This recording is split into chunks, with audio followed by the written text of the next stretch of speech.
ரஷ்யாவிடமிருந்து கச்சா எண்ணெய் வாங்குவதற்கான தடை விலக்கை அமெரிக்கா மேலும் 30 நாட்களுக்கு நீட்டித்துள்ள நிலையிலும் அமெரிக்காவின் இந்த முடிவுகளுக்கு அப்பாற்பட்டு இந்தியா தொடர்ந்து ரஷ்ய எண்ணெயை கொள்முதல் செய்யும் என்று திட்டவட்டமாக அறிவித்துள்ளது.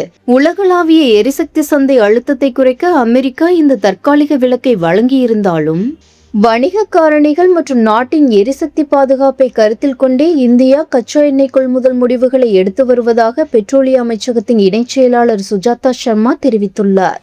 தள்ளுபடிகள் இருந்தாலும் இல்லாவிட்டாலும் இந்தியாவின் எண்ணெய் விநியோகத்தில் எந்த பற்றாக்குறையும் ஏற்படாது என்றும் நீண்ட கால ஒப்பந்தங்கள் மூலம் போதுமான அளவு எண்ணெய் ஏற்கனவே ஏற்பாடு செய்யப்பட்டுள்ளதாகவும் அவர் தெளிவுபடுத்தியுள்ளார். கடந்த 2022 உக்ரைன் மீதான படையெடுப்பிற்கு பிறகு மேற்கத்திய நாடுகள் ரஷ்யா மீது விதித்த தடைகளுக்கு மத்தியிலும் தள்ளுபடி விலையில் கிடைக்கும் ரஷ்யா கச்சா எண்ணெய் இந்தியாவின் எரிசக்தி தேவைகளுக்கு பெரும் நிவாரணமாக மாறியுள்ளது.